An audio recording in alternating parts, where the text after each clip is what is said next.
¿Qué es la prisión preventiva oficiosa, doctora? Súper, fíjate que tu pregunta es bien importante porque la gente de a pie o todos aquellos que no son abogados, pues no entienden lo que es la prisión preventiva oficiosa. La podemos explicar de varias formas, ¿no? Básicamente, la primera sería, pues, aquella medida cautelar que el juez dicta de privación de la libertad de forma automática cuando vincula proceso a uno de los delitos que se encuentran en el catálogo del artículo 19, párrafo segundo de la Constitución Política, o que se formule imputación sobre este mismo catálogo de delitos y la defensa duplica el término constitucional. Pero por otro lado, también la prisión preventiva oficiosa la podríamos explicar como aquella medida cautelar que violenta los derechos humanos de las personas,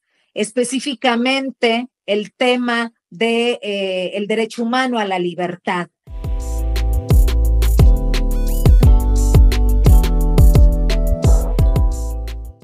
Esto es De Penalista a Penalista. Muy buenos días, tardes o noches. Yo soy Paula Cruz. Yo, José Antonio Albuerne. Y esto es De Penalista a Penalista. El día de hoy estamos muy contentos porque tenemos una invitada de lujo. Ya se los habíamos comentado en un jueves de live. Hablamos un poquito de la prisión preventiva oficiosa y justificada. Y bueno, este es el tema que teníamos preparados para ustedes y esta ponente de lujo. Ustedes la conocen, pero la presento. Es la doctora Lisbeth Xochitl Padilla Sanabria y como ustedes sabrán, muy conocida en redes sociales, pero aparte por los estudios que tiene. Evidentemente sabemos que es doctora por la Universidad Nacional Autónoma de México y tiene un postdoctorado en Derecho en la Benemérita Universidad Autónoma de Puebla del programa postdoctoral CONACYT. Tiene estudios en Alemania de igual forma y en realidad es una persona que ha dedicado su vida al estudio del derecho. Es un gusto estar con usted y si le hubiéramos presentado con todo su currículum, yo creo que no terminamos. Muchísimas gracias a ambos. De verdad que para mí es un gusto y un honor estar aquí en su programa y además con todo su auditorio. De penalista a penalista. No, hombre, gracias de verdad por abrirnos estos espacios, pues a toda la gente que nos dedicamos a compartir ideas sobre el derecho y sobre todo este derecho, ¿no? Que muchos le tienen miedo, que es precisamente el derecho penal y bueno, que es el derecho en el cual yo me formé y que bueno, pues afortunadamente sigo todavía en el análisis y en el estudio del mismo. Gracias, de verdad. Sí, doctora, el estudio del derecho penal es un arte de nunca acabar, como le digo incluso a mis alumnos, que vamos a ser eternos estudiantes, ¿no? Entonces, el tema que nos trae aquí a reunirnos es la prisión preventiva de carácter oficioso y el test de proporcionalidad, que parecen figuras completamente antagónicas. Sin embargo, para comenzar a adentrarnos en este tema, me gustaría a mí preguntarle primero una pregunta muy básica. Sin embargo, también hay que entender y atender que hay muchos alumnos, también algunos ciudadanos que no son abogados, que nos ven, que nos escuchan. Por lo tanto, yo creo que la primera pregunta debería ser, ¿qué es la prisión preventiva oficiosa, doctora?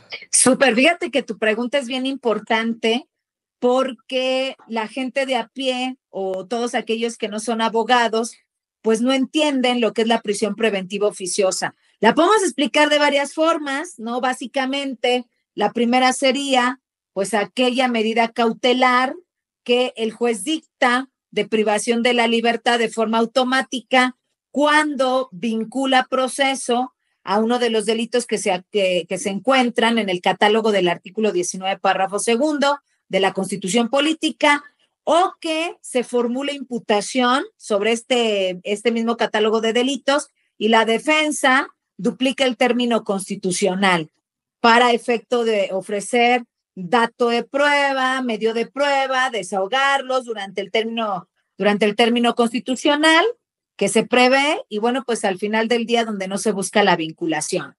Pero por otro lado, también la prisión preventiva oficiosa la podríamos explicar como aquella medida cautelar que violenta los derechos humanos de las personas, específicamente el tema de el derecho humano a la libertad.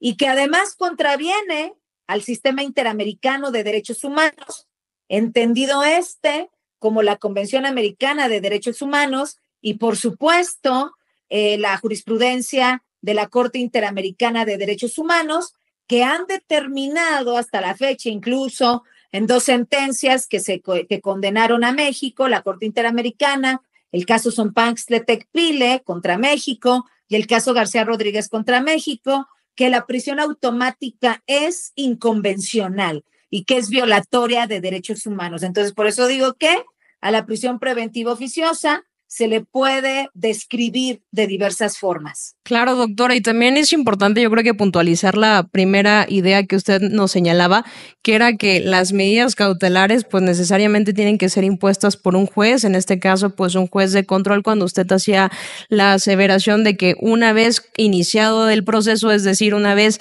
que el agente del Ministerio Público haya ejercitado su acción penal, estemos ante un juez, se haya formulado imputación, entonces pues estamos en estos momentos en donde se puede imponer una medida cautelar conforme el 153 y 154 del Código Nacional de Procedimientos Penales. Sin embargo, pues justamente lo inconvencional es que las medidas cautelares pues sirven para evitar que se actualicen los riesgos procesales. Sin embargo, la prisión preventiva o de carácter oficioso pues no da la pauta para este análisis, ¿no?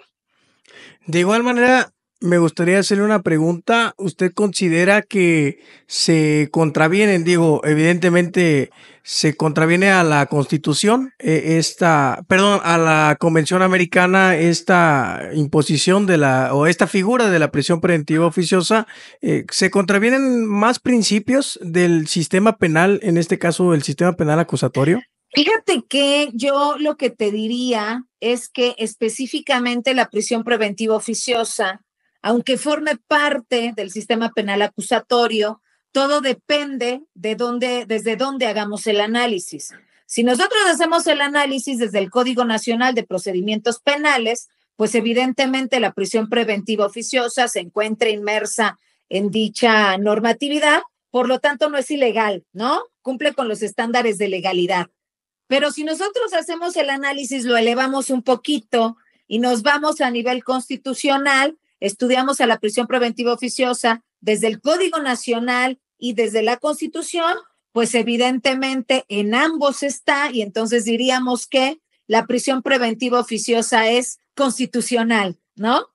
Si nosotros elevamos un poquito más el análisis y hablamos de la jurisprudencia de la Suprema Corte de Justicia de la Nación, de la mexicana, bueno, pues evidentemente, ustedes saben, el famosísimo expediente Varios, 293/11, ¿no? Que tiene o el producto de ello es la jurisprudencia marcada con el número de registro 2006-224, que señala que cuando en la Constitución exista una restricción expresa al ejercicio de los derechos humanos, se tendrá que estar a lo que diga la Constitución. Entonces, digamos que si utilizamos estos 3 rubros de análisis, pues la prisión preventiva oficiosa está permitida por la Suprema Corte de Justicia de la Nación y además es constitucional y además es legal.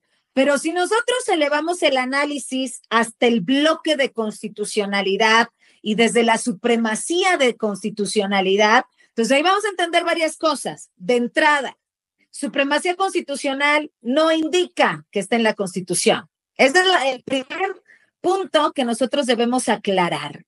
La supremacía constitucional en normatividad, norma jurídica como la del Estado mexicano, que forma parte del sistema interamericano y que además hace suyos los principios en el artículo 1 constitucional, varios, porque también los tenemos en el 20 constitucional, en el 14, en el 16, ¿no? En el 21, en el 18, en el 19 y en el 133, pues entonces entendemos que la supremacía constitucional no solamente es la Constitución, sino que está conformada de 4 elementos. La supremacía constitucional está conformada como lo señala el artículo 1 constitucional, párrafo 2, que dice, los derechos humanos se interpretarán de conformidad. De entrada, debemos saber que la libertad es un derecho humano. Quien piense lo contrario, no sé qué argumento tendría, ¿no? Y además estaría equivocado. Entonces decimos, Los derechos humanos contenidos en la Constitución se interpretarán de conformidad entre esta Constitución y los tratados internacionales de los cuales el Estado mexicano sea parte. O sea, se interpretarán utilizando como herramienta el principio pro persona. Es decir, se aplicará o la Constitución o el tratado internacional que más proteja al sujeto. Pero además de eso, tenemos otra vez el expediente varios 293/11 y también hay una jurisprudencia a la que nadie hace caso. Fíjate cómo somos, ¿no? O sea, somos tan, digamos, no quiero decir la palabra absolutista, sino quiero decir la palabra como que las interpretaciones son reductivas en materia de derechos humanos. La hermana gemela de la jurisprudencia 2006-224, que deviene también del expediente varios 293/11, es la jurisprudencia 2006-225. La jurisprudencia 2006-225 tiene las mismas características que la 2006-224 en cuanto a obligatoriedad. Es decir, en términos del artículo 94, párrafo 11º de la Constitución Política, también es obligatoria como jurisprudencia.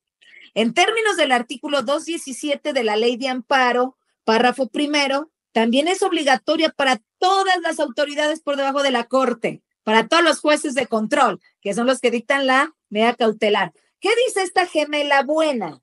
No, a diferencia de la gemela mala, que es precisamente la que restringe derechos humanos desde la Constitución.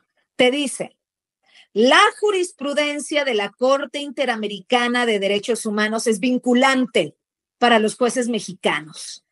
Y dentro del cuerpo de esa jurisprudencia hay dos elementos que quiero destacar. El primero de ellos dice, no importa que el Estado parte del litigio no sea el Estado mexicano. De todas formas es obligatoria. Es decir, tenemos una jurisprudencia de la Corte Interamericana, el caso Jenkins contra Argentina, que señala que la prisión preventiva oficiosa o la prisión preventiva sin debate es inconvencional. Tenemos también el caso Norín Catrimán contra Chile, ¿no? Que dice lo mismo. Pero también tenemos el caso García Rodríguez contra México y el caso Sompantle Tecpile contra México, que dicen absolutamente lo mismo. En este tenor, el segundo elemento que quiero destacar es el siguiente. El punto 3, porque maneja 3 puntos esa jurisprudencia mexicana, dice, el punto 3, cuando exista una jurisprudencia mexicana contraria a una jurisprudencia interamericana, la que se va a aplicar es la que proteja mayormente al sujeto. Entonces, fíjense ustedes, aquí la pregunta que nos haríamos es la siguiente. ¿Cuál estará obligado el juez a aplicar? ¿La 2006-224, que va a ser el argumento de la Fiscalía, o la 2006-225, que va a ser el argumento de la defensa? Bueno, pues si el juzgador inaplica la 2006-224, pues entonces se está violando la Constitución. Pero si inaplica la 2006-225, está violando la Constitución de igual manera. ¿Ya se dieron cuenta? Entonces, si aplica la 2006-224, aplica de facto y lisa y llanamente, aplica la prisión preventiva oficiosa.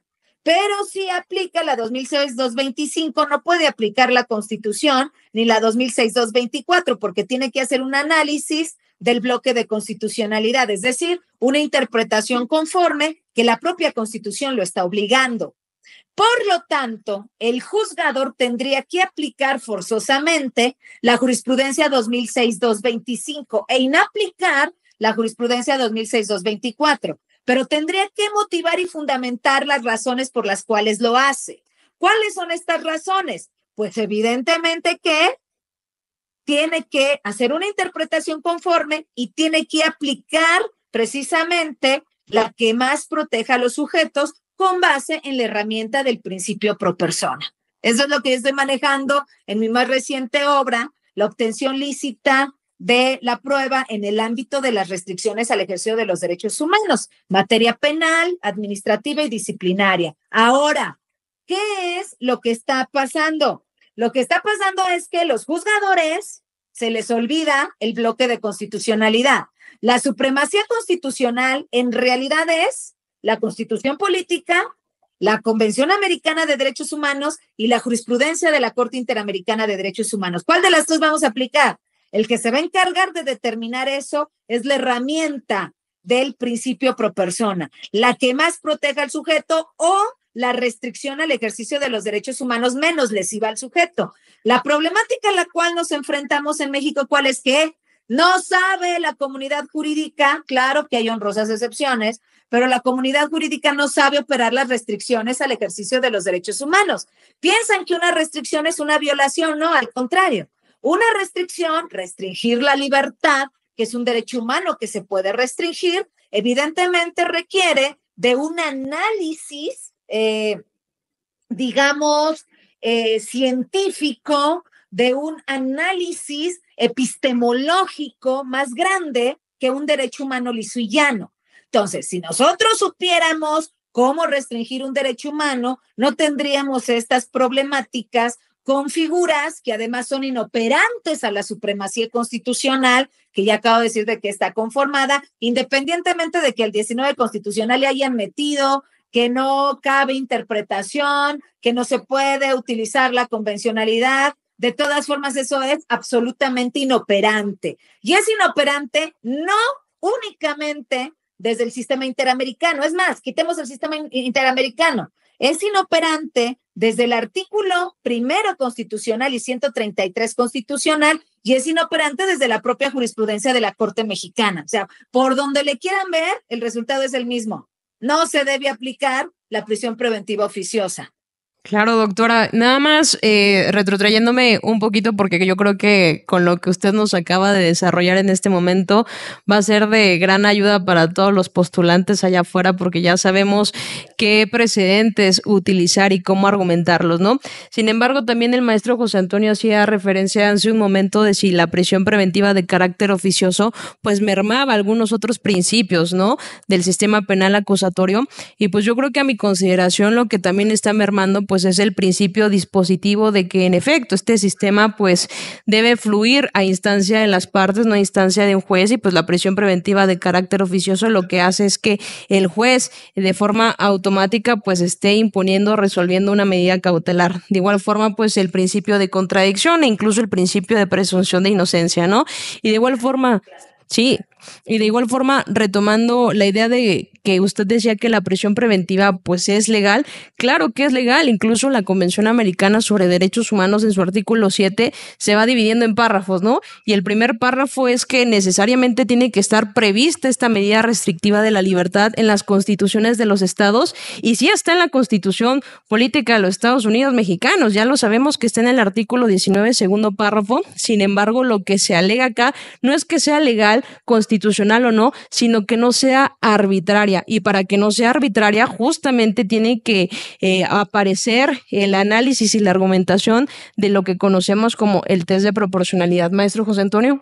Sí, de igual manera, para que no sea arbitraria, como dice la doctora, en síntesis, se debe fundar y motivar, y esa fundamentación y motivación entraña, desde luego, a la necesidad de cautela y al uso de este test de proporcionalidad.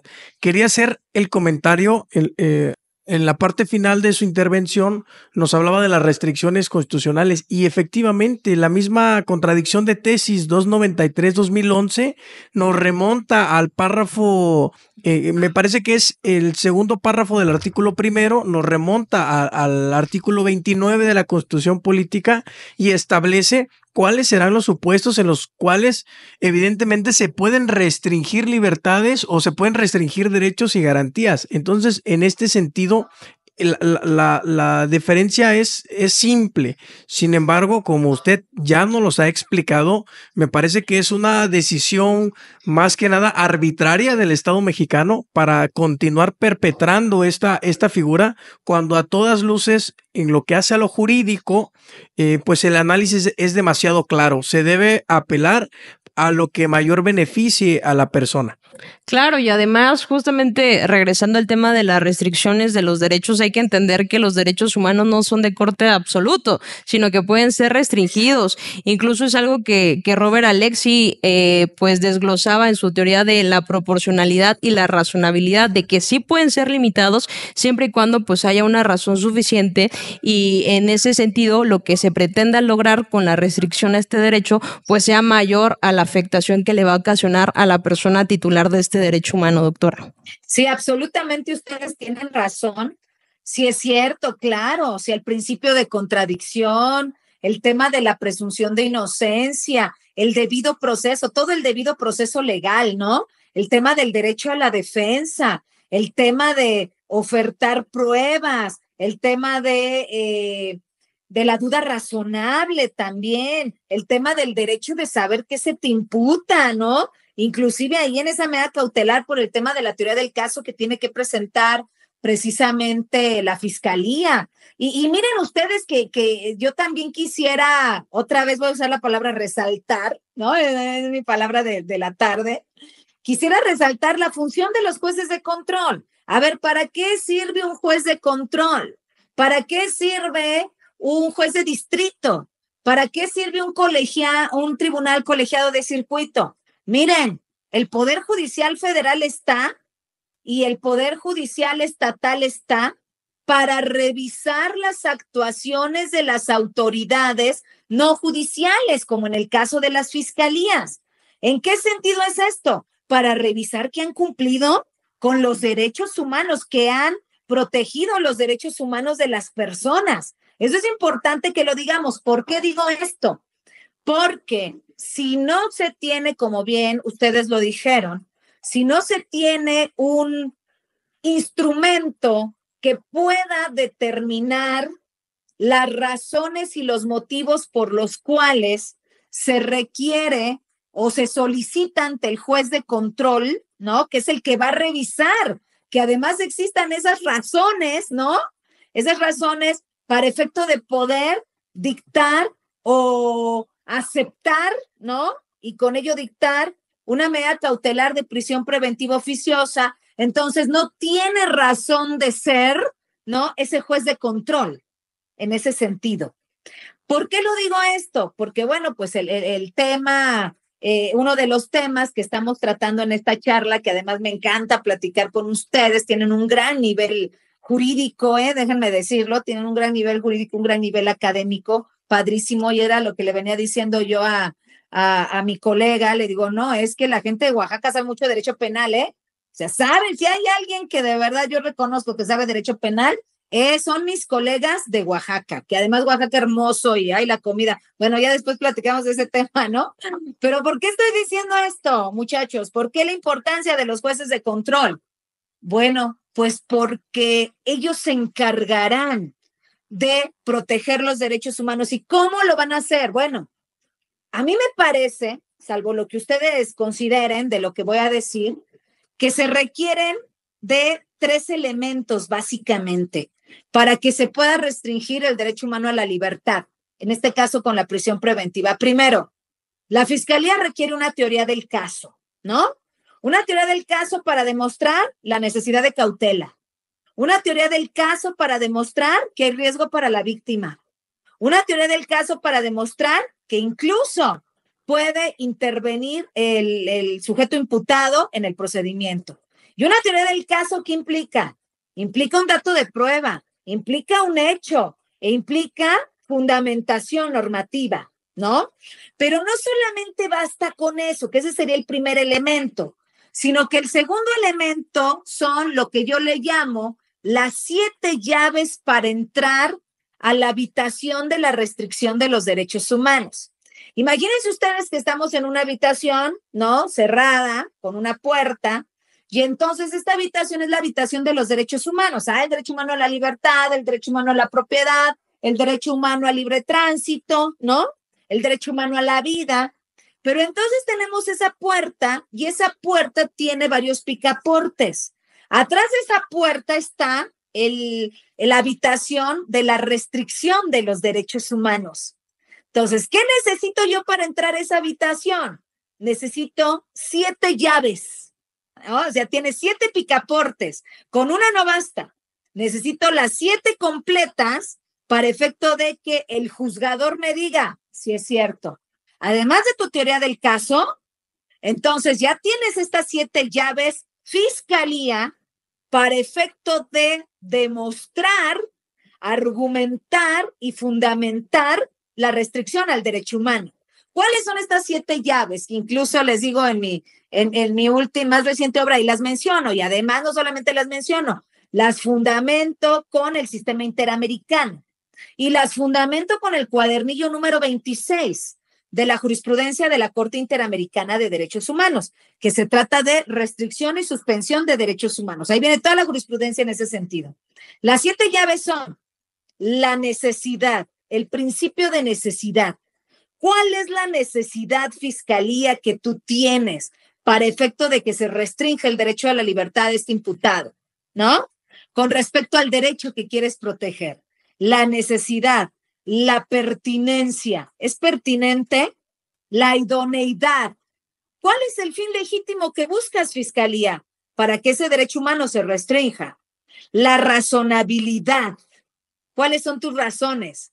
La proporcionalidad. ¿Cuál es tu análisis de proporcionalidad en sentido estricto para proteger este derecho humano con base en la restricción del derecho humano del sujeto imputado? Ah, es que es mujer. Bueno, pero ¿qué crees? Que él es el único sustento económico de su familia y además tiene hijos con capacidades diferentes y si él no trabaja, los niños se van a morir de hambre. Entonces, la seguridad de la víctima proporcionalmente, y eso le corresponde a la fiscalía, carga de la prueba, 20 constitucional, apartado B, fracción quinta, ¿no? Entonces, en ese sentido, le corresponde demostrar a la fiscalía ese nivel de proporcionalidad en sentido estricto. Ya van 5 llaves. La motivación y la fundamentación. No basta nada más con que me digas, me tienes que motivar y fundamentar en dónde está eso desde el punto de vista jurídico, porque somos abogados, ¿verdad? No somos otra cosa más que juristas. Nosotros nos debemos al derecho. Y la 7ª llave, el principio de legalidad. Pero no el principio de legalidad entendido desde el Código Nacional de Procedimientos Penales, ¿no? O sea, a eso yo lo manejo en el rombo de mi metodología geométrica. O sea, no solamente tu horizonte hermenéutico va a estar en el Código Nacional, y ese no es el principio de legalidad. No basta con ese principio de legalidad, con que esté la prisión preventiva oficiosa precisamente ahí, sino que tienes que el principio de legalidad analizarlo desde una perspectiva de la complejidad sistémico-jurídica desde el sistema interamericano de derechos humanos, ¿no? Entonces, no solamente el Código Nacional, tienes que hacer un control de convencionalidad con respecto a la Convención Americana de Derechos Humanos y la jurisprudencia de la Corte Interamericana, ¿verdad? Además, tienes que hacer un análisis de constitucionalidad. Y entre la Constitución y la convencionalidad, en términos del artículo 1 constitucional, párrafo 2, tienes que hacer una interpretación conforme, utilizando el principio pro persona. Y aunado a ello, tienes que ver cuál es la interpretación de la jurisprudencia de la Corte Mexicana. Siempre y cuando esta interpretación se acorde, esto se llama parámetro de regularidad constitucional, se acorde al bloque de constitucionalidad, no solamente a la Constitución, sino también a la jurisprudencia y a la Convención Americana. Ahí el principio de legalidad ya está utilizado, ya está completamente cubierto, ¿no? Entonces, se cumplen estas 7 llaves, se abre la puerta para la restricción. Sin embargo, antes viene el tercer elemento, ¿no? De los que les hablaba en esto, el debate. El debate, por lo que ustedes decían con grandísima razón, el principio de contradicción. La presunción de inocencia. Y cuando hablo del principio de contradicción, ya estoy metiendo a uno de los derechos humanos de primerísimo nivel, además de la presunción de inocencia, el debido proceso legal, el derecho a la defensa, por ejemplo, ¿no? El derecho a guardar silencio, todo lo que implica 14, 16, 20 constitucional y evidentemente más certero, el 8.2 de la Convención Americana de Derechos Humanos. Eso me parece que es la única fórmula. Fíjate nada más, no basta con que el Ministerio Público se aviente un debatito. No.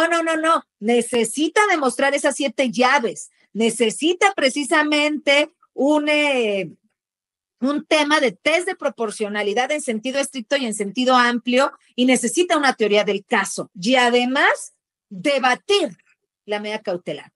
Y creo que eso no solamente es para la medida cautelar de prisión preventiva, ¿no? Prisión preventiva oficiosa, prisión preventiva justificada, para cualquier medida cautelar, incluso para aquellas audiencias que solicite la fiscalía para obtener dato de prueba, aquellas audiencias que sean privadas, que se requiera para el bloqueo de cuentas bancarias, para hacer un acto de investigación, requiere forzosamente del test de proporcionalidad.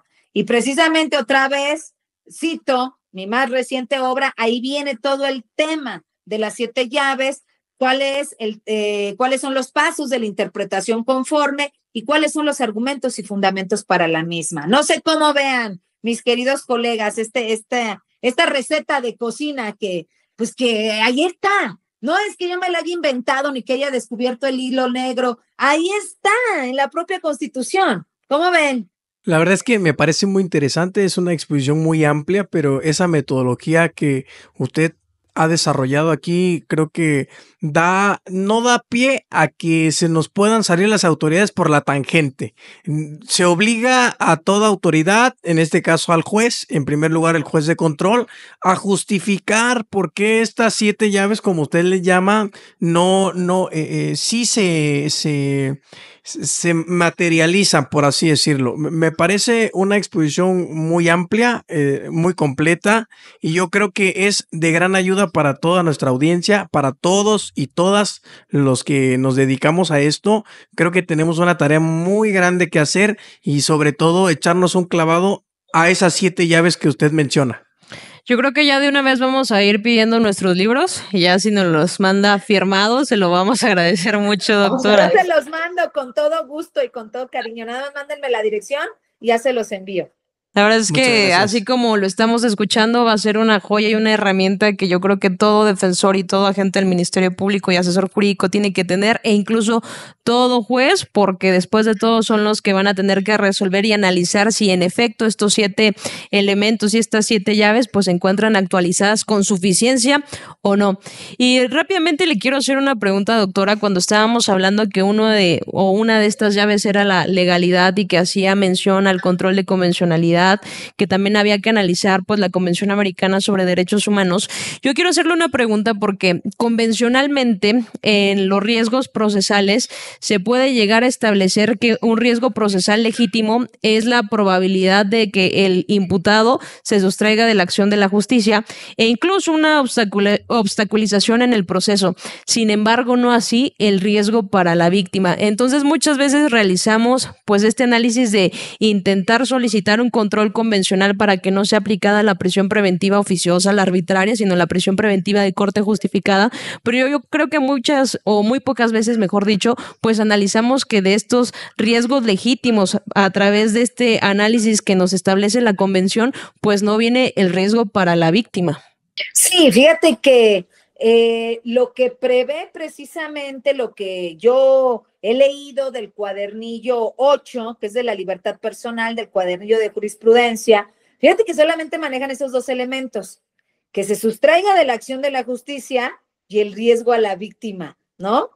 Y bueno, pues eso nos pone, digamos, en cuanto a la legislación mexicana un poquito en desventaja, porque ya no está pidiendo la Convención Americana que incluso pueda entorpecer el proceso penal, el imputado, ¿no? Entonces, si nosotros nos vamos a la jurisprudencia de la Corte Interamericana, si ese es el argumento de la Fiscalía, el punto 3, es decir, que entorpeciera el proceso penal el imputado, bueno, pues sería inconvencional, ¿no? Porque solamente la convencionalidad te maneja esas 2. Ahora, en cuanto al riesgo a la víctima, híjole, de verdad que es tan subjetivo el tema, porque, digo, yo he estado en algunas revisiones de medida cautelar y el juzgador, ¿no?, justifica el riesgo a la víctima, sobre todo cuando son mujeres, con jurisprudencia de la propia Corte Mexicana, señalando que por el hecho de ser mujer, ¿no?, por ejemplo, de ser mujer y además es menor de edad, pues es por ese simple hecho ya tiene riesgo como víctima. Híjole, me parece que no es así. Me parece que, como bien lo señala la Corte Interamericana, se debe tener un dato de prueba en donde evidentemente el sujeto haya realizado algún acto, no en potencia, porque acuérdense que por lo menos, ¿no? Y me parece que esto incluye al derecho penal del enemigo, el derecho penal de excepción que tenemos en la propia Constitución. El derecho penal de autor está prohibido por el principio de legalidad, ¿no? O sea, tiene que ser un derecho penal de acto. Entonces, en ese sentido, pues si no existe un dato de prueba de que el imputado realizó cualquier acto, ¿no? Que pudiera perjudicar a la víctima o que la haya perjudicado, bueno, pues entonces en ese sentido me parece que no se actualiza el riesgo a la víctima. Algo que a mí me parece que es muy importante y que también perdemos de vista mucho los abogados litigantes, es que el juzgador también, al igual que la autoridad administrativa, ¿no? Porque esto se usa mucho en derecho administrativo, tiene que motivar y fundamentar sus determinaciones. Entonces, ¿qué te dice el juez de control penal o el juez de juicio oral en materia penal o el tribunal de enjuiciamiento? Considero que esa jurisprudencia no es aplicable al presente asunto. No, su señoría, usted tiene la obligación de motivar y fundamentar las razones por las cuales usted considera que no. Eso es importante que nosotros lo solicitemos a los juzgadores, porque entonces, ¿qué sucede? No, ellos nada más porque quieren, porque si no motivan y fundamentan es porque quieren, ¿no? Entonces, ellos nada más porque quieren, determinan que esa jurisprudencia no es acorde y entonces la otra sí, y por eso hay riesgo hacia la víctima. Me parece que no es así. Tenemos que fundamentar eso en el derecho penal de acto, no en el derecho penal de autor. Y para ello, bueno, pues ustedes saben que el penalista debe tener grandes conocimientos, ¿no? Por lo menos debió haber leído al profesor Klaus Roxin, por lo menos debió haber leído al profesor Günther Jacobs, ¿no? Por lo menos debió al Silva Sánchez, o sea, hay muchos autores, ¿no? Que acuérdense que son referentes para cualquier penalista en este país, para efecto de que se pueda entender ese punto. Desafortunadamente, muchos juristas, lo que yo observo, y operadores del sistema penal, es que solamente se basan en el Código Nacional de Procedimientos Penales. Entonces, el nivel jurídico de debate, pues, baja bastante. Y ahí incluso en la nueva obra que les voy a mandar, nada más necesito su dirección, como ya les dije, ahí viene unas recetas de cocina, ¿no? Y con todo gusto y con todo cariño además. Vienen unas recetas de cocina, ¿no? Donde te dice, a ver, fórmulas, yo le llamo fórmulas. A ver, si tú utilizas la fórmula 1, si tú utilizas el Código Nacional, te va a dar nada más Código Nacional. Si tú utilizas el Código Nacional con la Constitución, pues te va a dar prisión preventiva, así como lo hemos visto, ¿no? Y entonces la fórmula se va haciendo más compleja, hasta que utiliza todo el sistema jurídico interamericano en materia penal, y entonces el resultado es increíble, porque son otros resultados, no es el mismo que te da, ¿no? Y entonces por eso digo, el nivel de debate lo tenemos que elevar. Y ahora aquí la cuestión es, ¿y será obligación de la Fiscalía o del Ministerio Público hacer todo esto que hemos dicho? Sí, sí es su obligación. Sin embargo, quien tiene la obligación de meterlo al debate, ¿no? Es lo bonito del derecho penal, que es oral, maravilloso, ¿no? Somos nosotros, los litigantes, los defensores. Somos nosotros los que tenemos que elevar el nivel jurídico de esa audiencia, ¿no? O de la audiencia de revisión de medida cautelar, por ejemplo. Luego se hacen injusticias, me llegó un asunto de delitos cometidos por hechos de corrupción, en donde el juez de control los priva de la libertad en su casa, arraigo domiciliario. Oye, ¿bajo qué sin ningún tipo de argumentación, nada más porque son servidores públicos corruptos? Oye, espérate tantito, pero desafortunadamente la defensa en ese momento no elevó el nivel del debate. También, ¿qué quieren que haga el juzgador? ¿No? Y quitarnos también esos chips de que, como es juez, él tiene la razón. Como es juez, él sabe. No, espérate tantito. Tanto el juez, la fiscalía, la defensa, los asesores jurídicos, ¿no? Ellos tienen el mismo nivel de parte procesal, ¿no? Si aquí no podemos decir que nadie tiene más nivel que otro, claro, entre todos merecemos respeto, por supuesto, porque el juzgador no respeta al litigante, porque digo, a mí me han tocado juzgadores que hasta se ríen en la audiencia, ¿no? O sea, así de que, bueno, ¿usted qué me está diciendo? Porque además, pues hay algunos que ni siquiera entienden qué es el bloque de constitucionalidad, ¿no? Entonces, tú les dices bloques de constitucionalidad y así como que cucu, ¿y eso a qué se refiere, no? También decía yo que si el litigante le falta el respeto al juzgador, pues el juzgador puede dictar una medida de apremio al litigante, incluso mandarlo sacar de la audiencia. Entonces, a lo que yo me refiero es que quede claro que todas las partes procesales en las audiencias, en materia penal o en cualquier audiencia, administrativo, disciplinario, civil, laboral, son iguales. Aquí depende quién eleve el nivel jurídico. Muchas gracias, doctora, porque esta intervención realmente nos da luz respecto de cómo podemos obligar de alguna manera o cómo podemos exigir o introducir al debate esta figura, esta fórmula que nos da. Evidentemente, si nosotros comparamos al Código Nacional de Procedimientos Penales a alguna de la jurisprudencia de la Corte Interamericana, por lo que hace a la prisión preventiva pues justificada, encontramos que hay un abismo en cuanto hace a los elementos de un estándar y a los que en realidad en el Código Nacional no existe un estándar, solo habla de la proporcionalidad. Entonces, es un ejemplo que da cabida a lo que usted acaba de mencionar. Me gustaría saber su opinión respecto de algo que, bueno, al menos hemos desarrollado en audiencia y tiene que ver con lo que usted mencionaba, el derecho penal del acto y no del autor. Sin embargo, muchas veces se imponen ciertas medidas cautelares por el mismo hecho que la ley señala como delito. Usted bien lo mencionaba, una cosa es el hecho que la ley señala como delito y desde mi óptica se estudia para el dictado del auto de vinculación a proceso o bien para la sentencia condenatoria. Sin embargo, no rescatamos o no analizamos qué otros actos de amedrentación, de amenaza, de puesta en peligro de la integridad física o de la vida realiza el imputado. Solo decimos, es que fue cometido con hechos violentos, por ejemplo, o la intimidó de tal manera que perturbó su psique y gracias a eso, prisión preventiva justificada.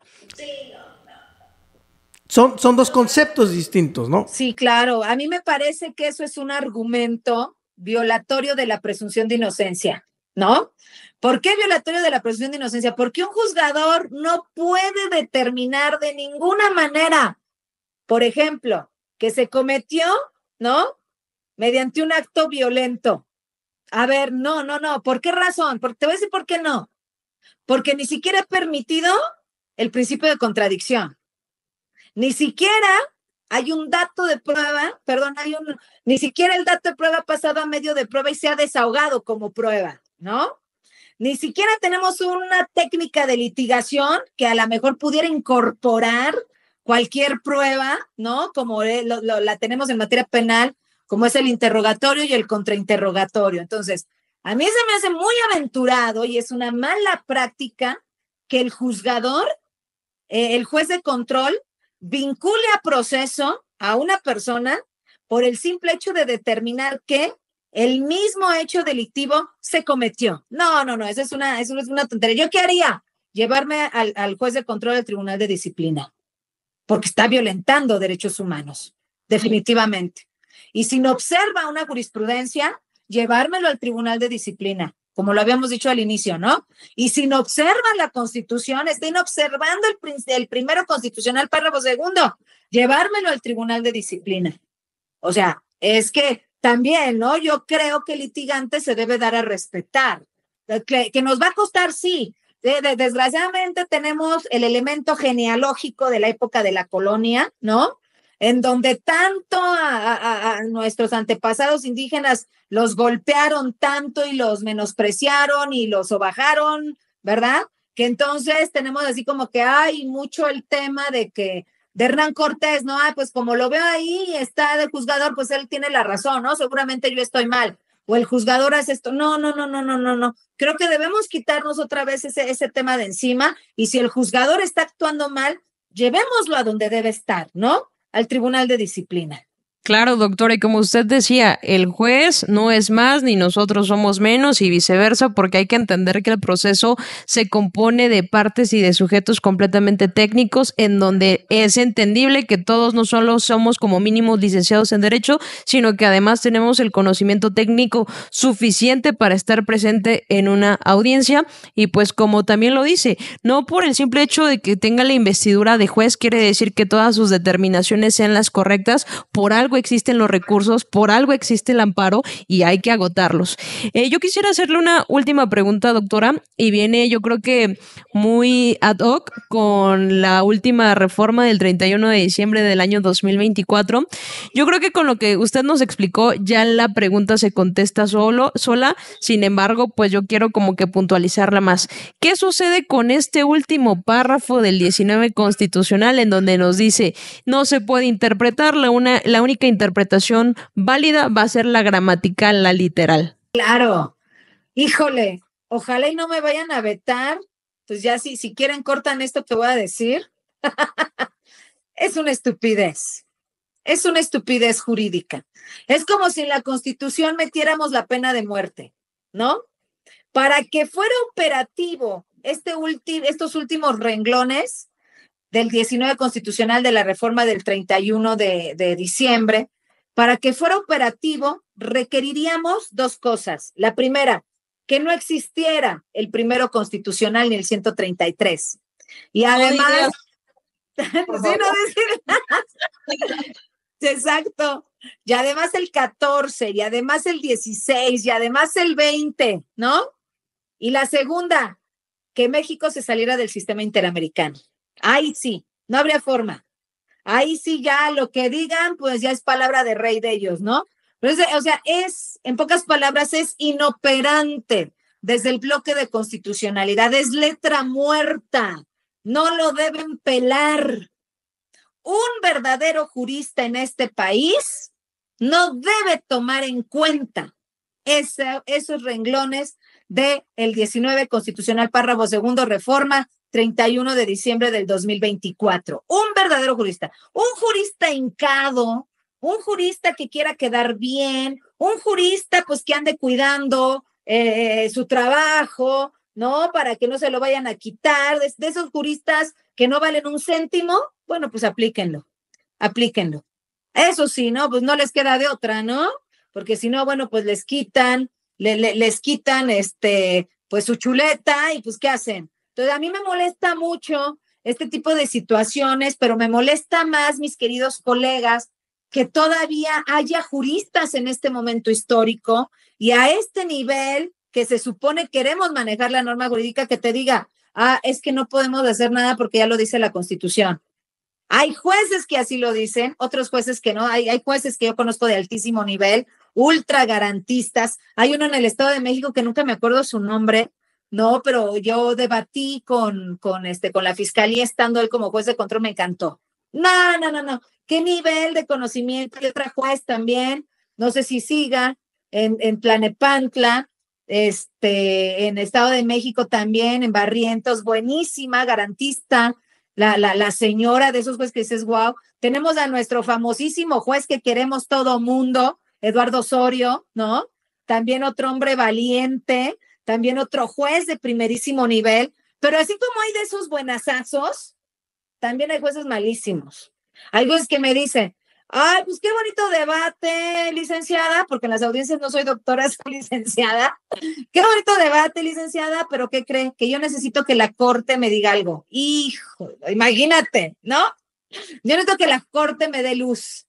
O qué bonito debate, pero la Constitución está ahí. O qué bonito debate, pero la jurisprudencia 2008-148 me dice que yo no puedo hacer control de convencionalidad sobre la jurisprudencia de la Corte Mexicana.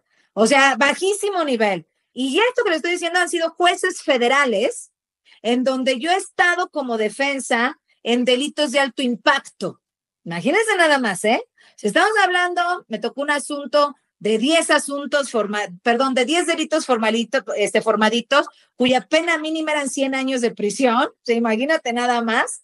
Y el juez se aventó, la voy a subir ya a redes ya que se haga esta reforma. No le he subido porque tampoco se trata de exhibir a la gente, pero obviamente el rostro y todo ya está tapadito. Lo tengo en mi canal de YouTube, pero en privado. Lo utilizo para fines académicos, en donde hace la argumentación para la medida cautelar y clarito lo dice.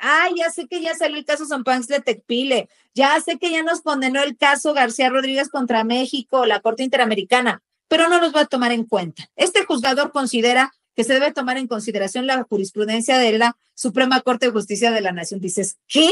Mal, yo no sé cómo llegó a ser juez de control en materia federal. En manos de jueces como esos está la libertad de las personas. Yo no quiero decir que sean inocentes o que sean culpables, porque ni ellos lo pueden decir. Y yo no quiero decir que no se puede restringir, como tú bien lo dijiste, mi querida doctora. O sea, no, sino que si lo van a restringir, háganlo bien, carajo. Se evitan de amparo, se evitan de corrupción, se evitan de impunidad y se evitan del Tribunal de Disciplina. Punto.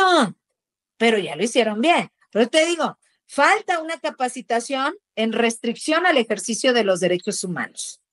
Eso sí lo necesitamos en materia penal y sobre todo en estos casos.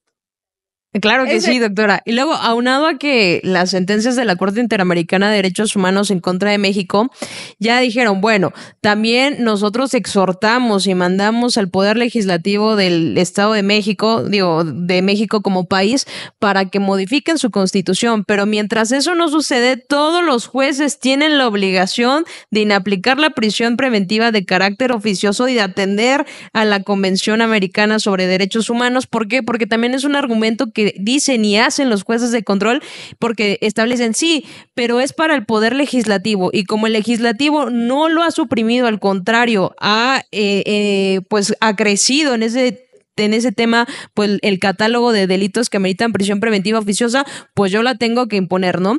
Y también me parece importante señalar algo que decía el doctor Eduardo Osorio, que por cierto ya fue nuestro invitado, y él decía, estaría padrísimo que la Suprema Corte de Justicia de la Nación se hubiera pronunciado al respecto. Sin embargo, eso no me impide a mí como juzgador atender a mis obligaciones convencionales, punto. Entonces, es ese debate de que sí, la Corte no ha dicho nada, pero yo tengo la obligación de inaplicarla y de realizar un control de convencionalidad. Entonces, yo creo que su opinión, doctora, fue de mucha ayuda e incluso fue un mensaje para todos los operadores del sistema de decir, no por la creación de este último párrafo nos vamos a quedar con las manos atadas, al contrario, hay que seguir luchando y hay que atender y entender que el artículo, como usted lo dice, primero constitucional, el 14, no se han reformado y por lo tanto resulta completamente inoperante y nuestros argumentos siguen basándose en todo lo que usted nos acaba de manifestar. Pues muchas gracias, doctora. Gracias por aceptar estar con nosotros. Fue muy amena esta charla. La verdad la pasamos muy bien y sobre todo aprendimos que es una de las finalidades del podcast. De verdad, sabemos que tiene una agenda saturada, pero le agradecemos infinitamente haber aceptado y haber estado aquí con nosotros este tiempo. Ojalá, si gusta usted, pueda darnos los títulos de sus obras o si las tiene en físico, poderlas exhibir para que pues se animen quienes nos siguen, quienes forman parte de nuestra comunidad, le puedan hacer alguna compra de algún libro que gusten. Y que va a ser una herramienta muy útil. Entonces, por favor, háganos saber los títulos y cómo pueden adquirir los libros, empezando con nosotros. Bueno, pues que les comento que todo esto de lo que hemos platicado a lo largo de nuestra charla, pues viene en mi más reciente obra, que es la obtención de la prueba lícita en el ámbito de la restricción al ejercicio de los derechos humanos, que es en materia administrativa, disciplinaria y evidentemente penal. Y ahí están todas las fórmulas habidas y por haber que tienen que ver con el tema de la interpretación conforme, del test de proporcionalidad, del bloque de constitucionalidad. Viene argumentación de la Suprema Corte de Justicia de la Nación Mexicana, de la Corte Interamericana de Derechos Humanos, por supuesto, y viene doctrina, ¿no? Que es importantísimo, y por supuesto el análisis jurídico. Pero también otra obra que para mí es bien importante y que nos puede ayudar muchísimo, de hecho yo me la llevo a mis audiencias, ¿no? Es la metodología geométrica. La metodología geométrica para la operatividad dogmática y procesal del derecho punitivo, que es una obra universal en materia de protección a los derechos humanos que puedes utilizar tanto en materia penal, laboral, administrativa, civil punitiva, me refiero a extinción de dominio, disciplinaria, fiscal, incluso muchos fiscalistas la utilizan también, penalistas también. Y bueno, pues esta es una obra que yo, digamos, estuve haciendo con ideas que obtuve precisamente de algunos cursos y de algunos debates en la Argentina, en Alemania, en Italia y por supuesto en México. Entonces esta obra de verdad, además de que la quiero muchísimo porque me costó mucho trabajo hacerla, la recomiendo mucho para toda la comunidad jurídica y sobre todo para los penalistas. ¿Dónde encuentran estas dos obras? Bueno, la encuentran al 55 13 02 50 85 con David. Él les puede dar información de todas mis obras jurídicas. Y también las pueden encontrar en Mercado Libre y en Amazon. Ahí está nada más. No la van a encontrar en otros lados. Me habían dicho, oye, doctora, es que están vendiendo tu libro afuera de los juzgados. Pues yo creo que han de ser chafas, ¿no? Como decimos los mexicanos, han de ser copias, porque nadie más distribuye esas dos obras más que yo. De hecho, ya la autora, la editorial 100% precisamente de los derechos editoriales son míos, entonces en ningún otro lugar ustedes van a encontrarlo. Todo lo demás pues ya es y creo que hasta lo están vendiendo más barato para que le corran allá, ¿no? Pero bueno, pues ya sabes cómo es la gente pirata aquí en México. Entonces, bueno, ahí encuentran mis libros, con mucho gusto los recomiendo para todo su auditorio y a ustedes yo se los mando, encantada de la vida y agradecerles de verdad, muchísimas gracias por abrir estos espacios. Gente como ustedes es la que necesita nuestro país, pues porque nos ayudan, ¿verdad? A que todo lo que estamos investigando, todo lo que estamos proponiendo, bueno, pues se propague, no solamente con la comunidad jurídica, sino con la sociedad en general. De verdad, infinitas gracias por el espacio que me acaban de dar, muchachos. Gracias a usted, doctora. La verdad es que el programa no sería sin ustedes como nuestros invitados, porque después de todo llevan una larga trayectoria dedicada pues al derecho, a su estudio, a su práctica y como siempre pues agradecer la humildad para poner todo este conocimiento pues de forma accesible para todas las personas que nos van a estar escuchando y que va a ser de mucha utilidad, empezando con el maestro José Antonio y conmigo, que nos llevamos grandes ya conocimientos para ponerlos en práctica en la vida profesional. Queremos mandarles saludos. Cada vez que estamos grabando para ustedes, ponemos una caja de comentarios y dudas y saludos. Y bueno, esta vez lo que arrojó esa caja es un saludo desde el Estado de México. Estimados maestros, y para la doctora Liz Padilla, nos lo manda Luis Soriano 99. De igual manera, Gio CC 81 nos dice, excelente programa, muchas gracias por sus contribuciones. Guión bajo Pera, guión bajo Mora, guión bajo, gracias, saludos. De igual manera nos manda saludos López Ferreira 98. Gracias maestros por compartir este contenido. Saludos a la doctora Xochitl. Y de igual manera nos mandan saludos de la Fiscalía General del Estado de Oaxaca, algunos amigos ministerios públicos y del Poder Judicial del Estado de Oaxaca de igual forma. Todos y cada uno de ellos siguen su trabajo, siguen sus obras, siguen sus intervenciones y ojalá no sea mucho el tiempo en el que vuelva a regresar a Oaxaca. Yo tuve la oportunidad de verla hace un año, me parece, cuando se habló de comisión por omisión. Ah, que estaba Gabriel Regino, que estaba Saure, López Saure, grandísimos amigos míos que adoro infinitamente, grandes penalistas en el país. Sí. Así es, ahí tuvimos la oportunidad de verla. Nada más que no tenía es más, penalista apenas estaba en pláticas. Vías. Sí.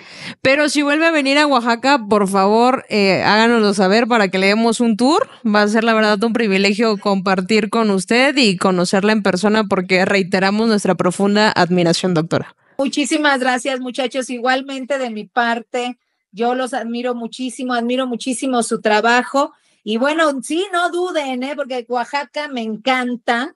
La comida, híjole, cada que voy allá, híjole, como. Pero yo creo que la comida oaxaqueña, si no es la mejor del país, es una de las mejores, porque tampoco quiero que se me sientan mi gente de Sonora, que siempre me invitan unas carnes buenísimas, mi gente de Chihuahua también, de Hidalgo, que también donde voy me reciben maravillosamente. Y bueno, pues Oaxaca, digo, no es la excepción. Mesas de verdad con tanta comida que decía, Dios santo, ¿y todo esto cómo lo va a acabar? No, doctora, pues de poquito en poquito, de todo me dieron los 7 moles, creo que sí son 7, ¿no? Los 7 moles, no, todo, y el mezcal, híjole, no. El mezcal que me dijeron que era espirituoso, yo decía, ¿por qué? Dicen, es como el lazo de la Mujer Maravilla, doctora, te hace decir la verdad y te sabe con quién lo estás tomando. Bueno, pues a mí me supo riquísimo. Ya sabrán ustedes, me encantó el mezcal de allá de Oaxaca. Muchas gracias, doctora. Pues ya esto ha sido todo. Los y las invitamos a que se suscriban, a que nos sigan en todas nuestras redes, cuando menos en Facebook, en Instagram publicamos los enlaces, en X también la doctora es muy fan del X, antes Twitter, y pues también por ahí compartimos varias cosas. Muchas gracias por su apoyo, gracias por siempre estar al pendientes del proyecto y estamos haciendo lo mejor para ustedes, trayendo a ponentes de primer nivel. Y pues eso es todo y nos vemos a la próxima.